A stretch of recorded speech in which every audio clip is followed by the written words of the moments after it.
हाँ जी दोस्तों, अपने इस क्लास में अभी पढ़ने वाले हैं टाइप्स ऑफ कंप्यूटर के बारे में कि कंप्यूटर के टाइप्स जो है वो कौन कौन से हैं, कितनी तरह का कंप्यूटर होता है। टाइप्स में अपनों ने उसे इसलिए बांटा है ताकि अपने उसे आसानी से समझ पाए कि कंप्यूटर को उसके काम करने के हिसाब से या उसके साइज के हिसाब से जो है वो कितने पार्ट्स में डिवाइड किया गया है। तो अपने चलिए शुरू करते हैं। सबसे पहले जो है वो है अपना टाइप ऑफ कंप्यूटर। देखें, कंप्यूटर को जो है वो तीन पार्ट्स में जो है वो डिवाइड किया गया है। कंप्यूटर को कितने पार्ट्स में डिवाइड किया गया है? तीन पार्ट्स में। सबसे पहले जो आप देख रहे हैं एप्लीकेशन के अकॉर्डिंग जो है वो उसे डिवाइड किया गया है। सेकंड जो है वो है जी उसका पर्पस, किस पर्पस के अकॉर्डिंग जो है वो अपने कंप्यूटर को यूज़ कर रहे हैं उसी हिसाब से। और नंबर तीन है उसका साइज, कि कंप्यूटर जिसे अपने यूज़ कर रहे हैं उसका साइज क्या है, ताकि अपने आइडेंटिफाई कर सकें कि ये जो कंप्यूटर है वो कौन से टाइप का है या क्या उसका जो है वो यूज़ है। इसके लिए जो है वो अपने इसको अच्छे से पढ़ेंगे और अच्छे से समझ लेंगे, ताकि जब भी अपने किसी कंप्यूटर को देखें तो उसके काम करने के हिसाब से या उसके पर्पस के हिसाब से या उसके साइज के हिसाब से अपने उसे आइडेंटिफाई कर सकें। तो चलिए शुरू करते हैं दोस्तों। देखिए, जो आपकी स्क्रीन पे जो आप देख पा रहे हो, पहले तो कंप्यूटर को तीन पार्ट्स में डिवाइड किया गया है और फिर उन पार्ट्स के अंदर भी आगे उनको सब कैटेगराइज किया गया है कि कौन कौन सा कंप्यूटर होता है। देखिए, एक बार मैं आपको बता देता हूँ कि एप्लीकेशन के अकॉर्डिंग जो है वो दो तरह से कंप्यूटर है। एनालॉग कंप्यूटर, सॉरी तीन तरह से एनालॉग कंप्यूटर है और डिजिटल कंप्यूटर है और हाइब्रिड। पर्पस के अकॉर्डिंग दो तरह से है। कौन कौन सा? एक तो जनरल पर्पस और एक स्पेशल पर्पस। तीसरा जो है साइज के अकॉर्डिंग। साइज के अकॉर्डिंग अपने पढ़ेंगे चार तरह से। वर्क स्टेशन भी आप इसी में ऐड कर लेंगे अपनी। चार तरह कौन कौन से हैं? साइज के हिसाब से जो सबसे बड़े कंप्यूटर होते हैं वो होते हैं सुपर कंप्यूटर, फिर उनके बाद आते हैं मेन फ्रेम, फिर मिनी फ्रेम और लास्ट में जो अपने यूज करते हैं माइक्रो कंप्यूटर्स। अब इनको जो है वो दोस्तों अपने अच्छे से डिटेल में करने वाले हैं, तो उसके लिए जो है वो आपको बड़ी स्क्रीन पे लेके चलते हैं और इनको अच्छे से डिटेल से बताते हैं, आप अच्छे से समझ लेंगे।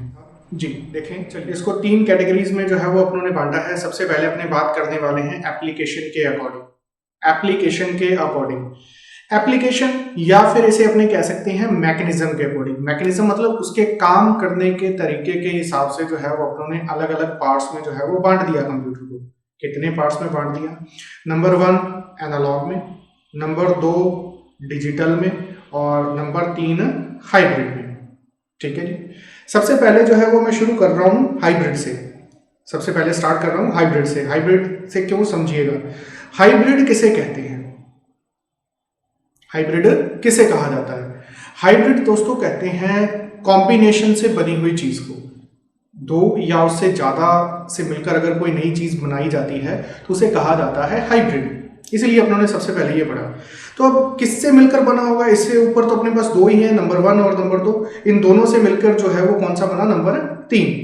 तो हाइब्रिड कंप्यूटर कौन सा कंप्यूटर हुआ? जिसमें एनालॉग और डिजिटल दोनों कंप्यूटर हैं, दोनों की फैसिलिटीज हैं, दोनों जो है वो अपने काम कर सकते हैं। जो एनालॉग में और डिजिटल में कर सकते हैं वो दोनों ही काम जो है वो एक ही में कर सकते हैं, हाइब्रिड में।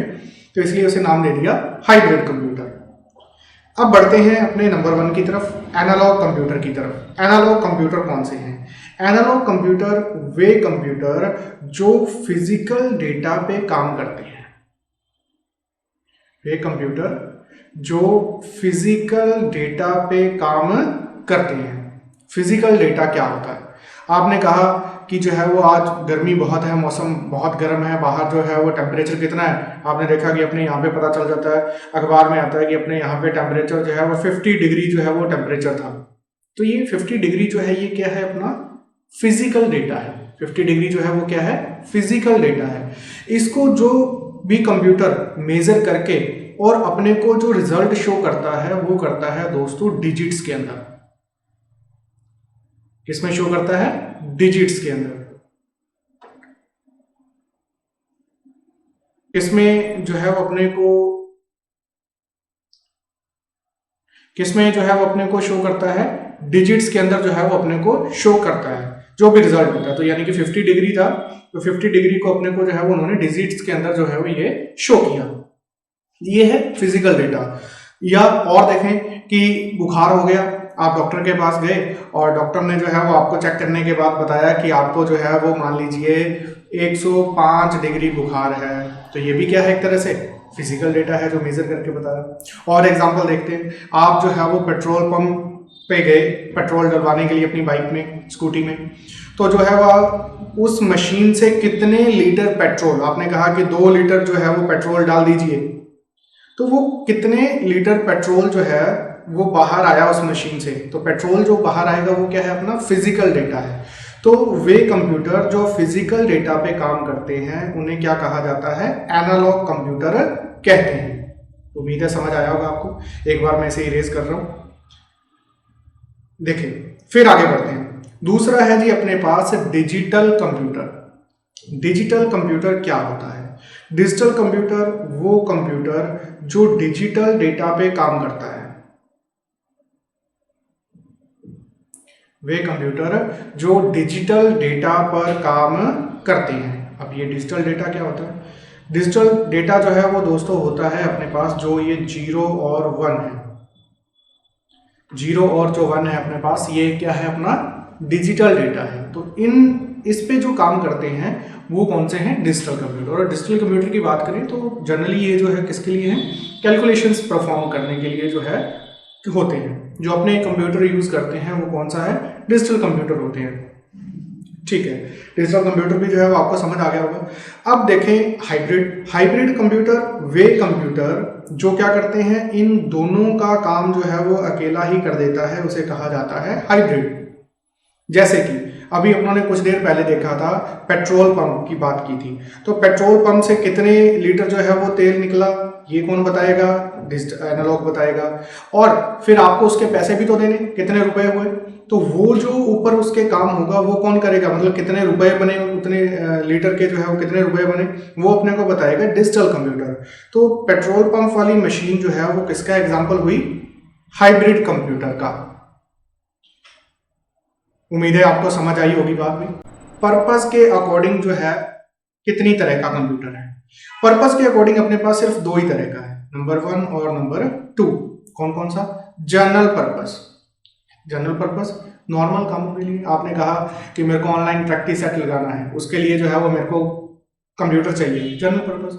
आपने कहा घर पे काम करने के लिए, ऑफिस में काम करने के लिए, ठीक है, और भी रूटीन लाइफ के लिए, जो भी नॉर्मल कामों के लिए, जो भी अपने जनरल पर्पस के लिए जो भी कंप्यूटर यूज करते हैं वो कौन से होते हैं, जनरल पर्पस। ठीक है, स्पेशल पर्पस कौन से हुए फिर, जो किसी स्पेशल काम को करने के लिए, फॉर एग्जांपल सैटेलाइट को लॉन्च करना है, उसके लिए अपने को जो कंप्यूटर जरूरत पड़ेगी, स्पेशल पर्पस की। एक बार दोबारा बता देता हूं मैं, अच्छे से नोट डाउन कर ले, समझ ले। पर्पस उद्देश्य, जनरल उद्देश्य नॉर्मल जनरल पर्पस, स्पेशल किसी काम के लिए स्पेशल पर्पस। हाँ, ये स्पेशल नहीं हो सकता कि आपने कहा कि मेरे को स्पेशल काम है मेरा गेम खेलना, तो मैं जो है वो गेम खेलने के लिए जो कंप्यूटर खरीदा स्पेशल पर्पस है, नहीं, वो सारे आएंगे जनरल पर्पस में, बाकी सारे जो है वो है स्पेशल पर्पस के अंदर।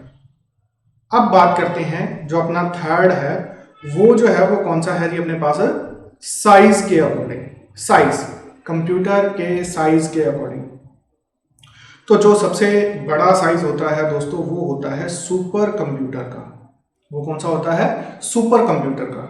सुपर कंप्यूटर कोई नॉर्मल इंसान जो है वो इसे परचेज नहीं करता, और ये जो है वो बहुत बड़े कामों को करने के लिए जो है वो होते हैं, बहुत सारे डेटा पे एक साथ प्रोसेस करने के लिए जो है वो इसका यूज़ किया जाता है। जैसे अभी अपनों ने बात की थी कि सैटेलाइट को लॉन्च करना, तो सैटेलाइट को लॉन्च करने के लिए, कंट्रोल करने के लिए, मौसम क्या रहेगा उसकी प्रिडिक्शन के लिए पहले से जो है वो, उन सब कामों के लिए, या बहुत हाई लेवल पे बहुत सारा डेटा को जो है वो एक साथ प्रोसेस करना है, तब अपने को जो है वो सुपर कंप्यूटर की जो है वो ज़रूरत पड़ती है। तो ये जो है वो साइज़ में बहुत बड़े होते हैं, बहुत सारे सीपीयूज़ होते हैं, और बहुत सारे डेटा पे एक साथ काम कर सकते हैं, और इसी वजह से ये जो है वो बहुत महंगे भी होते हैं। तो कोई भी आम इंसान जो है वो इसे अपने पर्सनल यूज़ के लिए जो है वो परचेज नहीं करते हैं। उम्मीद है आपको समझ जो है वो आ गया होगा भाई।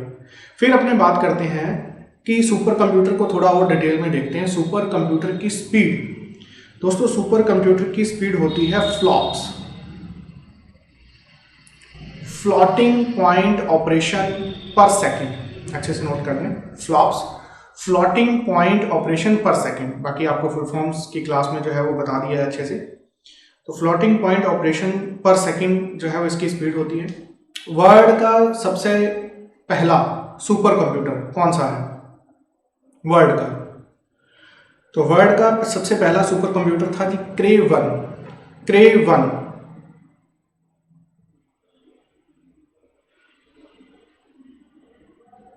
क्रे वन, ठीक है, क्रे वन। फिर अपने बात करते हैं इंडिया के पहले सुपर कंप्यूटर की। तो इंडिया का पहला सुपर कंप्यूटर जो है वो है परम 10,000। कौन सा है जी? परम 10,000 या 8,000 भी आपको कई जगह मिलेगा। तो परम 10,000 जो है वो अपना पहला सुपर कंप्यूटर है। इंडिया का फास्टेस्ट सुपर कंप्यूटर कौन सा है? तो इंडिया का फास्टेस्ट सुपर कंप्यूटर जो है वो है प्रत्यूष। कौन सा है जी? प्रत्यूष। कभी कुछ समय पहले लॉन्च हुआ था। प्रत्यूष जो है वो इंडिया का फास्टेस्ट सुपर कंप्यूटर है। उम्मीद है कि आपको सुपर कंप्यूटर के बारे में समझ आ गया होगा। अब अपने बात करते हैं मेन फ्रेम और मिनी फ्रेम की। ये जो दोनों टाइप ऑफ कंप्यूटर है इनका यूज होता है दोस्तों सर्वर बनाने के लिए।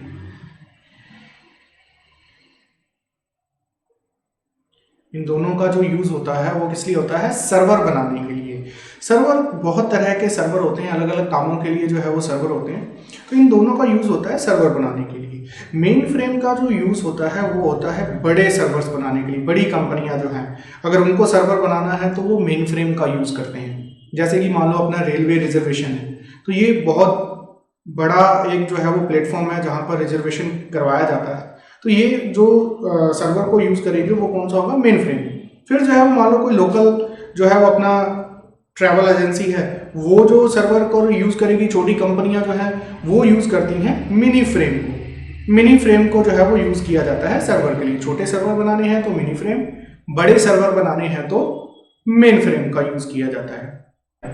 सर्वर वह कंप्यूटर कह लो जो डेटा और सर्विस को प्रोवाइड करवाता है। डेटा और सर्विस को प्रोवाइड करवाता है। किसी भी तरह की सर्विस या डेटा चाहिए होता है तो सर्वर जो है वो प्रोवाइड करवाता है। ठीक है जी। अब अपने आगे बात करते हैं माइक्रो कंप्यूटर की। माइक्रो कंप्यूटर क्या है?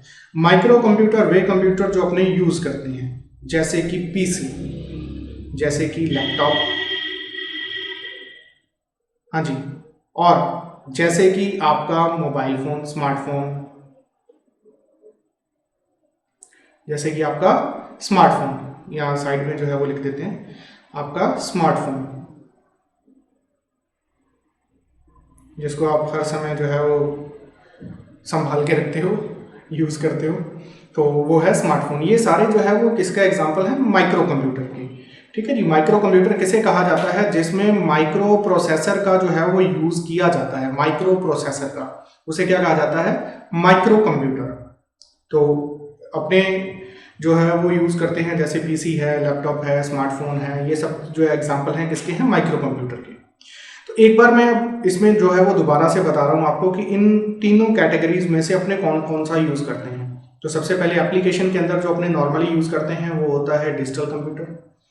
पर्पस के अकॉर्डिंग अपने जो यूज करते हैं जनरल पर्पस, और साइज के अकॉर्डिंग जो अपने यूज करते हैं माइक्रो कंप्यूटर। माइक्रो कंप्यूटर क्यों कहा जाता है? क्योंकि उसमें माइक्रो प्रोसेसर का यूज किया जाता है। हाँ जी। उम्मीद करते हैं कि टाइप्स ऑफ कंप्यूटर जो है वो आपको अच्छे से समझ आ गए होंगे और आपने जो है वो इसे अच्छे से नोट डाउन कर लें और आगे जो है वो आप नेक्स्ट क्लास में जो है वो अगला टॉपिक करेंगे।